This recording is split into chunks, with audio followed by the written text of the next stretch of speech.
People deluded, I'm back again. Come on, Ian, bro. Come on. There's always just that active and defending. I think it's like.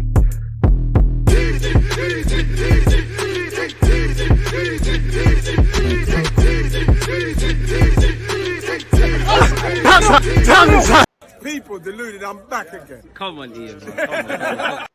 As the big man just said there, people deluded, I'm back again. It's Arsenal versus Chelsea on Tuesday. Who better than to get them, my guy Matisse? How you doing, man? You know, you're excelling on YouTube, climbing those ladders. Unfortunately, your football team's not doing that. No, bro, my team is finished, bro. Absolutely finished. Like, bro, let me tell you, you see, this season is done. And if you guys, you're gonna respond surely and beat us now. I know you're going for a bit of a rut, but we are not the team that anybody should be dropping points to, bro. I'm 3-6-1 at home to Brentford. Gallagher up front. Nah, bro. This is another level of madness that you're witnessing right now. That's what scares me, man. Like, obviously, like I'll be honest, you know, you look like a damaged gazelle or a damaged zebra in the wild. Arsenal need to be like hungry lions, because for the team that's been picking up 3 points this season, last 4 games have been absolutely abysmal for whatever reason. Obviously, if we want to keep small title hopes alive, the most you can do, even though they're gone, is win games. And I heard Lampard's going 007. We can't let him pick up 3 points, but it's a London derby. Form goes out the window, broski, man. Bro, nah, not this time. You ain't got no optimism at all in Frankie. Bro, there is nothing. Like, when I'm seeing my team play Sterling and Gallagher up top in a front two trying to press against Brentford, and then I'm seeing Aspilicueta right wing back. Nah, like, that's when you're taking the mick. Do you know what I mean? My guy hasn't even got pro license, bro. Like, we are really out here struggling. We've only got 1 goal this month in April, yeah, and that goal was deflected. It was Gallagher. 2 deflections it took, bro. That's our goal of the month, bro. We're 11th, bro. We've lost 5 straight games. Like, we're getting caught by the teams behind us. We're on 39 points. I've been asking for 40 points for like 2 months, bro. We're the worst. We're literally bottom 3 team in the league, bro. Only Leeds, and I don't know who's worse. Like, you shook a relegation. I'm not, you go down, but it's boy. Some Chelsea fan online, they calculated it. It's not possible. Yeah. You got at least there's something there. So you don't even need 40 points then. It's calm. You're leaving with something then. It's calm then. Somebody had to run the maths, bro. What have you made of Lampard? Because beyond the obvious, like, clearly he's not the guy, but, you know, it looks like more of the same, square pegs in round holes. There's not really any pressure on him because he's a caretaker gaffer. I'm not in the know. I'm not watching Chelsea all the time, but he does appear a bit condescending and out of his depth for how he speaks before and after games. Yeah. It's almost a bit blasé, and it would, quite frankly, pee me off if I was a Chelsea fan, bro.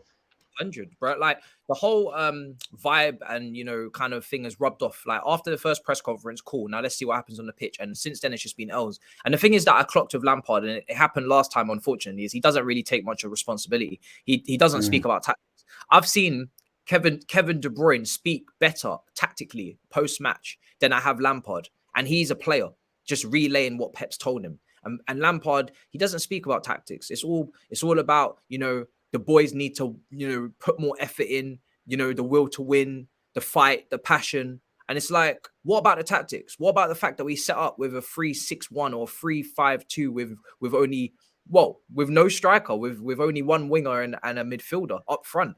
And then you're bringing on Felix, Madueke, Mudryk. You know, you're bringing these guys on off the bench to change the game. But then at the same time, you're telling us that they're not physically fit to start in the first place. And it's like, any manager who has any sort of tactical identity, and this is where I feel like he's been handed jobs too easily, because you're taking time off. Sure. After you've been sacked, you're taking time off. Why are you not, you know, crafting your game? Why are you not going to work? Doing what Pep did when you're traveling everywhere on the sabbatical team. 100%. Why are you not getting your way for pro license? What are you trying to implement as a manager? It doesn't make. I'm not seeing it. All I'm seeing is I want to press from the front and I want to be attacking. Okay, then implement something then. Like, series football manager, man. That's bruv. It gets more techie on Football Manager. I've seen very blasé them comments there, man. it gets way more. it gets way more techie and way more detailed on Football Manager than it does with us right now. Like I'm seeing, bro, Kante's crossing the ball from the right wing. I'm seeing a lot of chances are falling to Kante. Like it's crazy. Yeah, like bro, against Real Madrid, Cucurella had a chance. I'm like, okay, we're creating the few chances, but it's the wrong. Like the whole point of management is to make sure that your players thrive in their best attributes. The guys that are paid to score goals. Exactly. I don't want Cucurella shooting. I don't want Kante shooting. We might create chances. What's the point of creating them for the wrong people? So it's a mess, bro. Like he needs to go to punditry, man. I need to see him lining up in studios. James Corden and that. Yeah, bro. I want to see him shoulder to shoulder next to me and Danny Murphy and them, man. Like, come on, talk. Come and talk to us, bro. Why did he get the job then beyond the obvious? Because it's like you said, like he's been privileged. He got the Derby job for no reason, got the Chelsea job for no reason, got it again for no reason. Obviously, this season somewhat damage limitation, a cast off. But it's like when you're a caretaker manager, when there's no real pressure, because I know apart from top blues, there's probably not much man that rate Lampard. You know, I'm not saying you have to play the Cobham boys, but if you made a commitment to play the Cobham boys, to play the new signings, or just to play one method, then at least fans could get behind it. But it just seems like a different manager, same old-ish, really and truly. You had the fake Pep, you had Potter, and it's looking like he sacked him for no reason. Then really, isn't it? Really, what Lampard's doing currently. Look, the bare minimum I ask of him is to, okay, you're saying in the press conferences the games are serious because you don't want to say that the season's done. Okay, well then line up the team for Pochettino. Play the young players that are gonna be here next season. Why am I seeing Cover starting when he's been linked with moves away? Why am I seeing Gallagher still starting when ahead of Carney when Gallagher's been linked with moves away? Why am I seeing Sterling playing on another game in a row when he's dropped pretty tough performances? But I can't even criticize Sterling. I can't criticize any individuals because they're playing out of position, and when they are playing in a position, the whole team's taking up the place as well. Really. Exactly, like the whole team's playing poorly, and the thing is with Sterling, when he's played. And he's played with maybe Felix. There's no bodies around him. They're having to take 2, 3, 4 people on. So it's not possible. There's nothing implemented there. There's no way of attacking. There's no plan. When we get the ball, it's just inshallah. Do you know what I'm saying? It's mad. There's nothing there. Yeah, it's Bants. And bro, Brentford didn't even play that well. Like they just came on a normal day. They clocked in, bro, for their shift, made sure that they was on time. Business. Stacked a couple shells and left, bro. Like it was very simple. 4-hour shift. You know what I mean? It was one of those ones in Tesco. So you're not competitive at all, bro. If you guys don't beat us, then you guys are capitulating like crazy. You should be walking through us. You could play in second gear as long as you guys muscle memory all the little jobs that you've got to do as each individual player. You should be walking through us, bro. Absolutely walking through us. That's what I'm hoping for, really and truly. Again, form kind of goes out the window, but our team is a dramatically better team than yours right now. I know we've taken a wobble, and I think fans are forgetting, while it is a failure / bottling if we don't win this league. The goal was top 4. We've never really been untroubled. For us now, if we're not going to win the league, which is unlikely, I'm targeting 90 points. Couldn't tell you the last time Arsenal done that. Let's use it as building blocks. Let's use this as regrouping now. We've been on the road. I know Southampton was at our place, but other than that, our 3 games on the road for a team whose away form has improved has been terrible. Our away form at Stamford Bridge was good. We need to kind of go back to basics at the Emirates with our fans behind us. And I couldn't tell you the last time we did the double over you lot, and I want us to do that. You kind of touched on it, yeah. And obviously there's been bare managers linked with you lot. It seems like Pochettino's going to be the guy. Where you at with Pochettino rumours, and actually basically Harry Kane rumours as well, really, but mainly Poch? Where you at with him? Do you think he's the guy? Don't you think he's the guy? Where you at, man? You lot are just swapping gaffers now. Yeah, do you know what's funny? I've always rated Pochettino, and I feel like I was maybe one of the first people, Chelsea fans online, to kind of state a case for him and defend him. On Big Six, I went crazy because he was getting so much disrespect, and I was like, I know his stocks have fallen, but I was like, the amount of disrespect he's copping, I don't get it, because he did a great job at Southampton, he did a great job at Tottenham, and for all of those people that call him a bottler. Funnily enough, the 2 serial winners came in after him, and Mourinho and Conte spent more money, didn't have to play at Wembley, and still didn't win anything, and didn't even equal what he did getting them to a final and getting them in a title race. So for me, I think Poch is very disrespected, and then he's obviously done what he's done at PSG. He's won everything outside the Champions League, which is what everybody does at PSG. And again, yeah, they dominate that league. They're expected to do it. But Bayern Munich dominate the Bundesliga, and every manager that walks through there and picks up a couple titles, that they don't catch the same slander. So I've never understood it. Yeah. And obviously, when I'm trying to, I've managed to convince at least enough Chelsea fans to the point where they're at least looking optimistic and looking for a chance, and at least until he does something else. Exactly, because it's like this is the first guy that is actually qualified for the position. He's managed especially big in terms of building a team as well, which you lot need to go back to just building. Yes. Yet you've got a bunch of fancy new toys, but I think fans, especially in the Prem, when it comes down to money, we forget the less sexy parts, having a plan, implementing it, because you don't have that. Attacking defensively, it's a bag of bad habits, and you know you've had a lot of turbulence with a lot of different managers. Hell, there's a lot of players. The only issue I could see for Poch, which he's got experience with PSG and to a degree at Spurs, is the big names and the player power and all of that jazz. But you're right, it's unfortunate that a man's been written off already. Is there any concerns then? The only concern I have is like how far will he take us? Because obviously I don't see him as this elite level, Pep level, you know, Klopp level. He's the tier below. But for where we are right now, I think we're quite blessed and lucky to be able to even have that tier come in, because look at where we're at. We're 11th. Do you know what I mean? We've got Todd Bowie, who's right now is turning a lot of people away, and you know people are turning away from him because they're not really sure whether they can work under him and whether they want to be a part of that type of environment he's trying to instill. I think Poch is taking a big risk coming to us because the fans are, like I said, the fans need to give him a chance. But he's a former Tottenham manager, so he's got a little bit to earn there. And then on top of that, this is a big job. And if he was to fail this, then maybe he wouldn't get another top job again because his stocks would be even lower. So I think the fact that Poch is even coming in this period when Nagelsmann's walked and Enrique couldn't agree, I think it's a big thing in Poch's favor. And like you said, look at the talents he's developed. Look at the Dele Allis, the Harry Kanes, the Ida Virals, you know, the Luke Shaws, all of these guys at Southampton that team was absolutely strict. He's a good gaffer, man. He's a very good coach. He's a very good developer of players. And when you look at all the young players we're signing, we need to develop them. But what you said there is critical, integrating them. There's no point buying all these young players and they're all blocking each other's paths and there's no integration. You know what I mean? Like, look at Brighton. Every single couple of weeks, they're integrating somebody new. And they're scoring. That João Pedro brother from Watford, unofficially now for Fabrizio, and he's going to look like a madness. They probably got his replacement already. Brighton they got the replacements for the people before they signed them, bro. Like, they're mad, man. They need to get investigated like City. They're doing some crazy stuff, man. It's mad. So, yeah, man, I'm looking forward to it. I think the thing that can go wrong is the external stuff around him. It's the environment. If we don't sell enough players in the summer and trim that squad down, bearing in mind we're not in Europe and the only extra game we've got is a second round Carabao Cup tie instead of going in the third round. Do you know what I mean? Like, we need to trim that team down. There should not be more than 23 players in that squad. You should be able to have a couple of players for training, not what you lot had already, where people can't get changed in the dressing room, they're in the corridors and all of them rumors. Like that's where I think you lot. Bro, it's High School Musical, bro.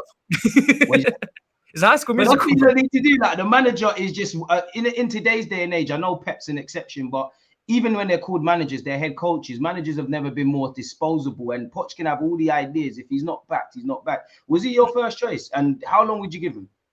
Do you know what? Funnily enough, he was my first choice. Yeah, I remember when I was doing a show with Abby, who's a Tottenham fan, and she was fuming because I said it as like a tongue-in-cheek thing because obviously I know Tottenham fans, they love Poch. But I said, no, do you know what? I would take him. I would actually take him. When you look at the manager market, there's questions over Poch, but there's questions over Nagelsmann. I've seen him get absolutely destroyed in Champions League. And high lines, and do you know what I mean? Not really adaptive. He said defenders should wear Bluetooth headsets. Nagelsmann said, I was like, yeah, I used to rate you. You're on fraud watch. I don't know about that NFL thing. And Enrique's not managed a club in 6-7 years, is it? You know, he's been he's done the international thing, and he's gonna want to spend the bag. Like he said it when we tried to get him, he wants the bag. If he ain't got the bag, forget that. Which I get it.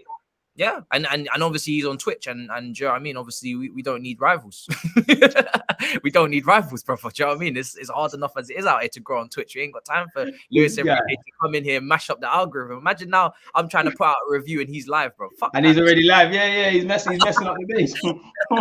So man, there's problems for there's problems for all of them, bro. All of them got pros and cons. So the thing is, I said is that I feel like Poch, he deserves to be in that category. Like, it's not like it's a Pep where it's just undeniable. You just get him. Like, don't ask questions. You just, you know, if that guy was ever interested in coming to one of our clubs, you put everything down. Everybody gets sacked that day. I love what Pep wanted to sign. We moved the world for Pep, but moved the world. Everyone cleared their offices, but the only one that could be saved if Pep says, you know, the only time I would say no to Pep is if he said I need to sell Saka. That is the only thing. Other than that, you can do what you want, bro. You can really do what you want. I watch your videos, as you know, and I watched a couple, and I just see a little talking points. I was trying to gaze into Chelsea's sort of just how you lot's ecosystem works. Yeah, I've seen you mention previously that there's Lampard, something about Lampard regarding fitness, and you said he takes responsibility. For us non-Chelsea fans, elaborate on that. So Lampard is apparently picking the team on fitness. Now it's strange because then he plays. Yes, it's a marathon thing, London Marathon. It's like he's got Kante, Sterling, and Gallagher front three to press. My thing is, if you're saying the players aren't fit because of apparently the preseason, right? The preseason we had last summer was not great. You slapped us up. We were traveling America, Disneyland, Florida, everywhere. Like nonsense, in pictures, not really actually training and different time zones. And obviously then Bowie sacked the whole medical team as well. So that doesn't help. That don't help nothing, compounds the issue. So apparently the preseason wasn't great, and then that's what every manager Potter, everybody's been mentioning it. But if our preseason wasn't great, Mudryk from Shakhtar, he wasn't in our preseason. Badiashile, Monaco, didn't start against Brentford. He wasn't in our preseason. Madueke, PSV, wasn't at our preseason. And I can keep going because we signed a lot of players. So if these guys, how can these guys not be fit? They weren't part of our preseason. I tell you who was free for bad practices essentially you not had, unless they've become part of it now because they're part of the regime. So, bro, that's where for me the maths is not mathing. I'm not really understanding what. And even if the preseason was terrible, it's April. Like preseason is 6 weeks. But you man have not. You're not fit now. I remember when Eden Hazard was munching burgers, bro, and he had a terrible season. Remember when he was overweight? And yeah. That might have been the year he didn't score in the Prem or some issue like that. He only turned up in April against Liverpool at Anfield. You should be fit by now. So that's true. You got no excuses for that. I don't get it, bro. And then on Todd, I think, self-explanatory, innit? It's like this guy, he has to learn from this. You see, having 3-4 managers in one season, having to clarify that you're not going to sack the interim that replaced the interim, Bruno. Scaring Dons, yeah. Yeah, like the fact that we got to clarify that in reports, that speaks volumes. 4 managers, 9-10 players in one window, crazy spend. Young player on top of young player, like this is something you need to learn from. You need to take responsibility. I don't want to see you just going into changing rooms and pointing fingers, why you're not doing this, why you're not doing that. Let me tell you, brother, before you arrive, we have never been in this position before in our recent history. We have to go back to when there were 42 games in the Premier League before you can find Chelsea in this kind of points tally. The only other time we finished in this position was in 15-16 and we finished 10th, but we ended on 50 points. We're not reaching 50 points. Then won the league the next year, if I remember correctly. Yeah, we're not reaching 50 points. We can't even reach 40 points. So this is the worst season since mid-90s. And that's on his CV as well now. That's your first season as owner. You have to take some responsibility, 100%. Like I'm not kind of shocked that we're having a tough season, first season with new ownership and whatnot. But I don't expect us to be 11th. You can be rocking in 6th, 5th, 7th. Even. No, there's no excuse because that means everything is going wrong. A club like Chelsea's 11th, everything's going wrong. Some prior to him, some now, and he's got. Do you think he's too hands-on? Like I think I would like my owner, to be hands-on. But then again, that you have to find balance because at the same time, it's like us two working in an office and your boss is always down your shoulder. You're not gonna just leave people to do their thing. It's kind of intimidating, really. And like you said, some managers are going to get itchy fingers and not want to be there. Some players might not want to join the club. Some players like, Kovacic, Havertz, they're all probably considering their future for a bunch of reasons, maybe because of the owner as well, really. So is he too hands-on? I think he needs to find a middle ground, yeah. Like, I don't want to be a hypocrite because I'm happy that he's ambitious and he's putting money. Yeah, no, there is some good qualities. It's just about balance, really. Yeah, he wants to build the stadium and he wants to invest and he wants to, listen to the fans and he wants to be transparent and he wants to be, that's great. But just find a middle ground because you're going all the way to the next extreme, and there's a middle ground. I don't want you to be, in LA like the Glazers and you won't speak to Paps and you won't even answer questions and we never see you at the stadium. And I don't want you to be in the dressing room, doing the team and middle ground. So he just needs to chill. He's hired a bunch of people to run the club from a sporting aspect and from a club growth aspect. If you want to negotiate with Allianz for the sponsorship of the shirt, go right ahead. If you want to get that is you, you're a businessman. Go do the business thing. Yeah, 100%. You want to build the stadium, go do that. Do all of that. But when it comes to the team and the dynamics of the running of the team, leave that, and the recruitment, leave that to the people who know what they're doing, because you don't know what you're doing in that regard, and you've already shown that. So as long as he can, chill out a little bit, I'm not gonna turn on him, but I need him to fix up now because it's embarrassing. It's mad. It's a serious transitional period. To kind of wrap this up, I've got a series of questions from some of my supporters. But before that, what are you expecting from Arsenal? Again, I'm expecting you lot to probably come here, probably play free at the back. You lot do have threats, but I do expect you lot to not necessarily be confident. You lot can harm us. But what are you expecting rocking into the Emirates with your, like, as an outsider looking at Arsenal? I'm expecting you guys to respond, man. Like your crowd to be up. I know that you've gone through a bad patch of games, but this team have done something that no Arsenal team have done really for in a very, really very long time. 100%. And it's their first rodeo. Do you know what I mean? Of course, they've fallen off the horse. Like that is to be expected. Now, of course, people come with the graphs, and we know the amount of days you've been first and everything. No, the banners have to fly. Agendas have to agenda. The banner has to fly, 100%.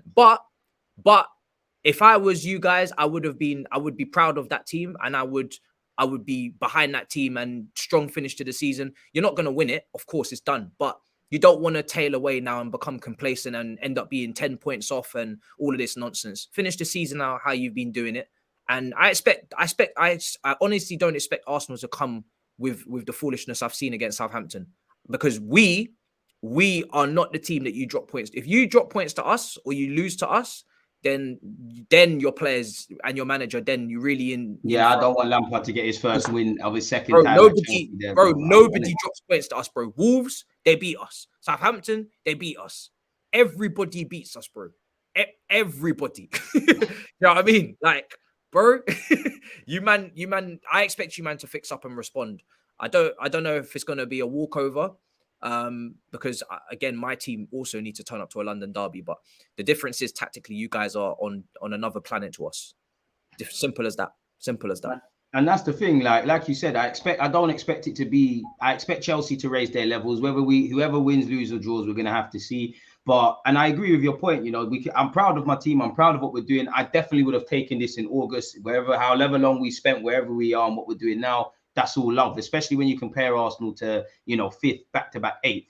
Now where I start to look at it is, all right, cool. If we really improved and we've turned a new corner, it's not that I'm disregarding how far we've come, but it's kind of time to stop looking in the past. And if I'm accepting this new look Arsenal, we've done well.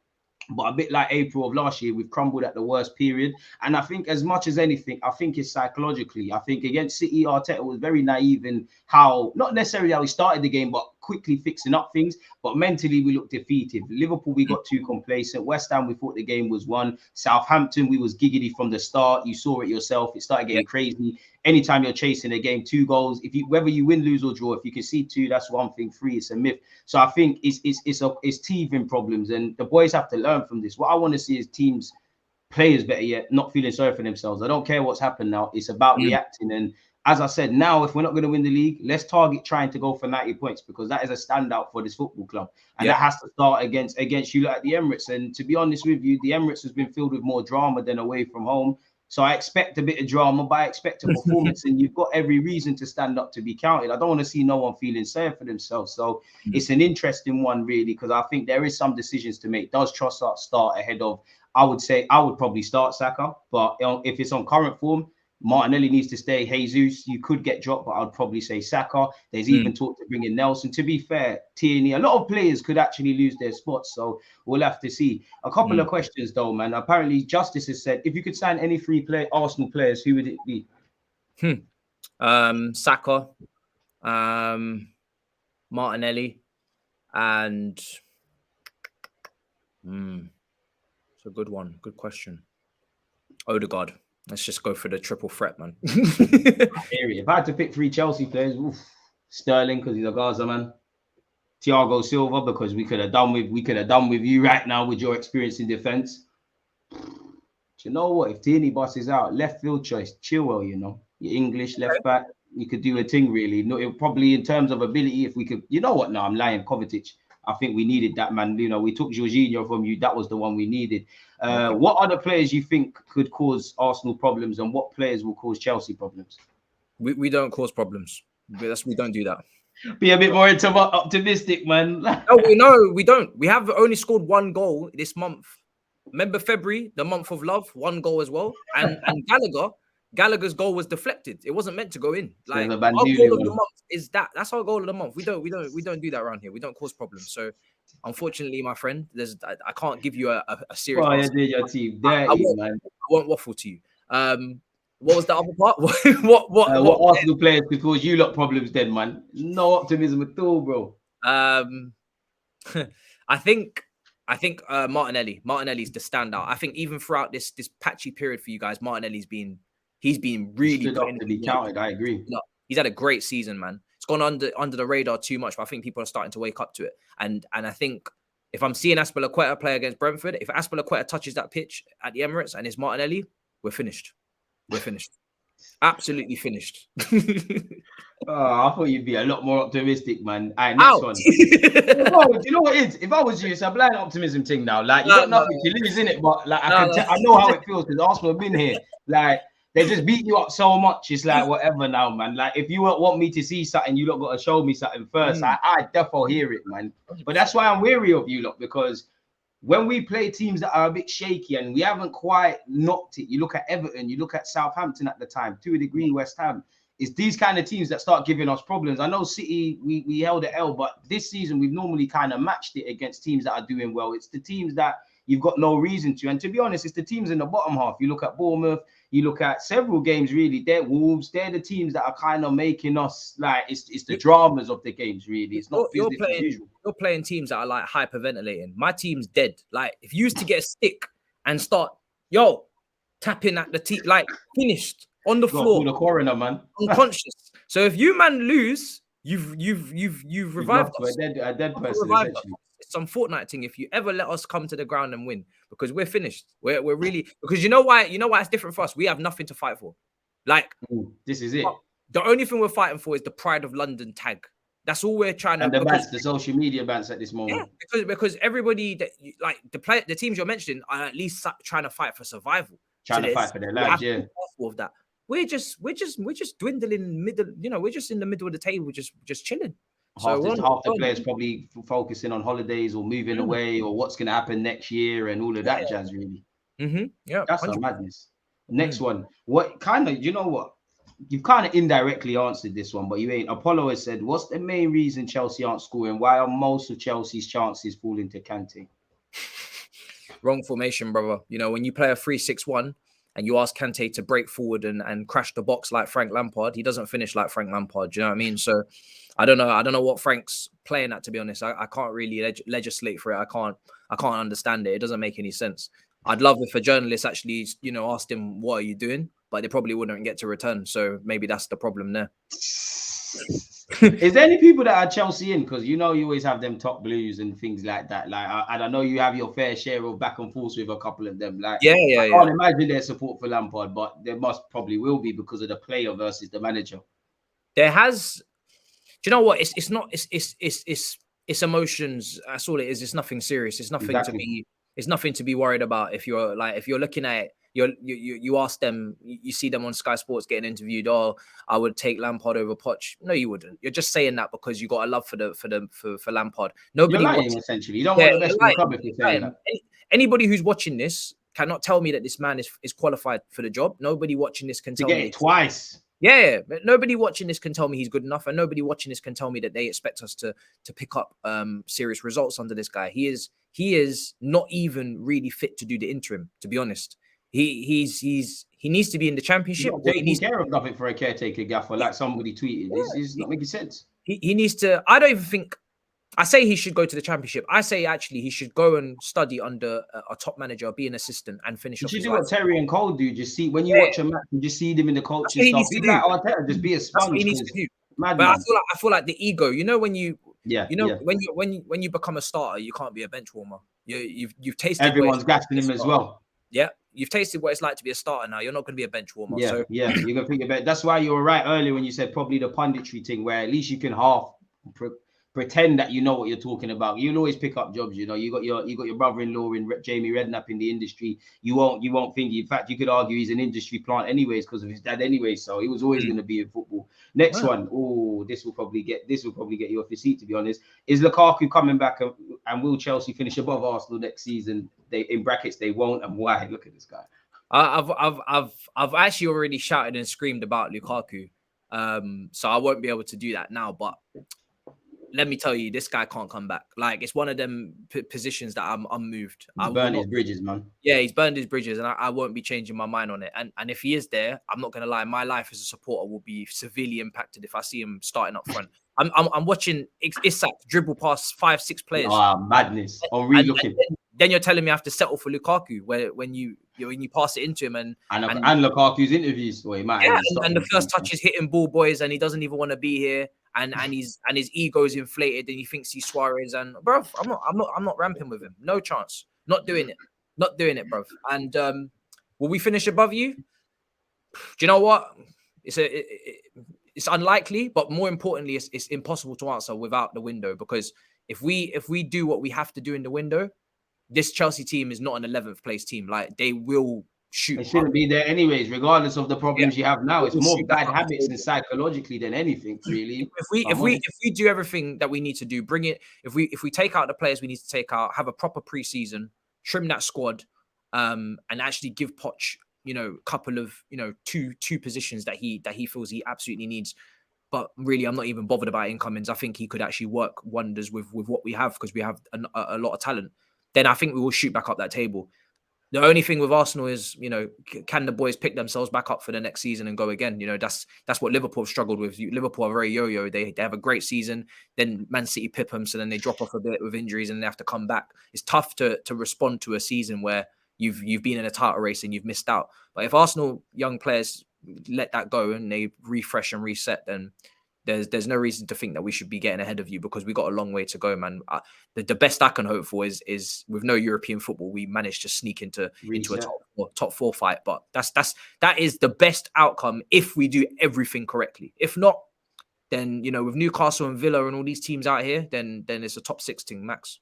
Like you said, man, I think it's one way you can't answer, because you don't know where both teams are going to be. Like you said, it's down for us. Are we going to get complacent, or are we going to do everything we've done to kind of comment your point on preseason? Are we going to do everything we did last year and better? Obviously, are we going to add more quality for you? Look, I don't think people can underestimate the fact of no European football and what that did for us. And obviously, if we're in multiple competitions and you've essentially got a game a week, that can obviously have a knock-on effect. And again, no matter how much I want to banter Chelsea and things, the majority of them players have been there when you've been in the Champions League. Some have even won it. You don't become a good team or a bad team overnight. Where Chelsea find themselves right now, as you know, is through months and maybe even the back end of the season before last of just making bad decisions. So you're right. With someone like Pochettino, he comes in because it looks likely. Until I see him holding the shirt, we don't know. You can't really sleep on anyone, really. And we got to remember, this is a competitive league, man, where the margins for error are getting smaller and smaller. You got Newcastle, like you said, causing problems. Villa, I don't know if they'll be here a year from now, but you never know. That's the same things people say about Arsenal.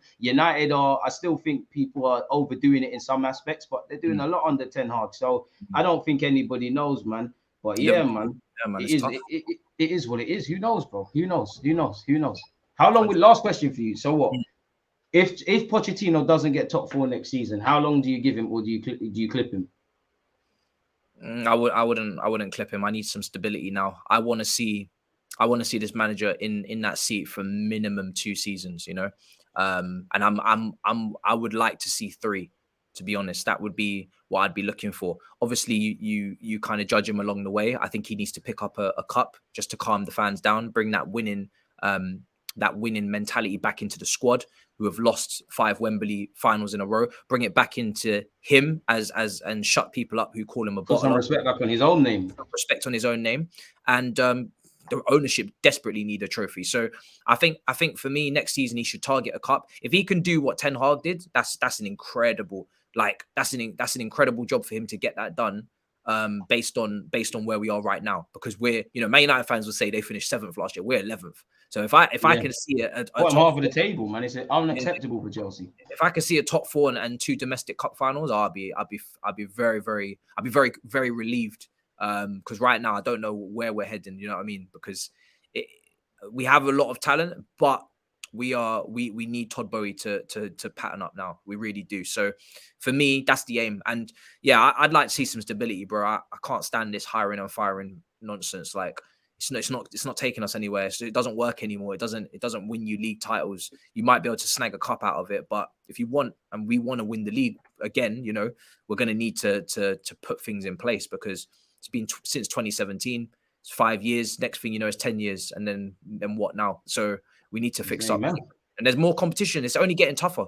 It's only going to get tougher. It's top 4, top 6. Now it's going to be top 10 in a few years. And then in maybe 20 years, every team could win or get relegated. It's just going up and up and up. The league's only getting more tactical. You look at West Ham, they spent 170 million. And look at the players. Bournemouth for fighting AC Milan for players. You know, Bournemouth, you might go down. This is crazy.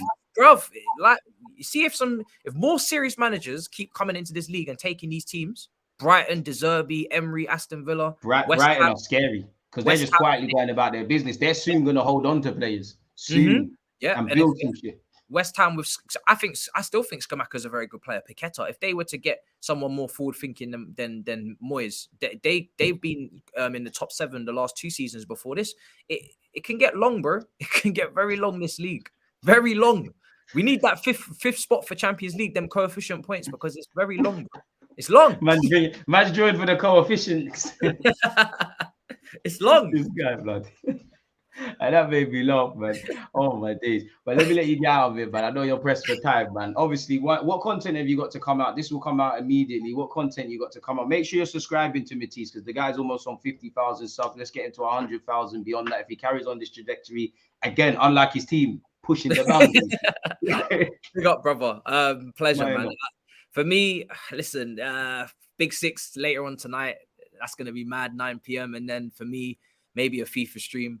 But yeah, I've got to put out some videos on goalkeeper, DM, and striker for what Poch maybe will be looking for in those key positions that have been mentioned and reported in terms of shortlists. And we'll go through the names and pick a best option. And my sale list is coming soon. That will be the longest video ever, man. It's going to be about 2 hours long, man. Chelsea, you probably got players that you probably forgot. Black screen and just list the names, bro. Sad music and that's it. Don't even bother talk. This guy, but Matisse, one love for doing this, man. People, don't forget to subscribe to Matisse, subscribe to my channel, smash the like button, do all of that good stuff. Follow the man on the socials, and we're out, man. One love, folks. Peace. Because you always just that active red flag, defending.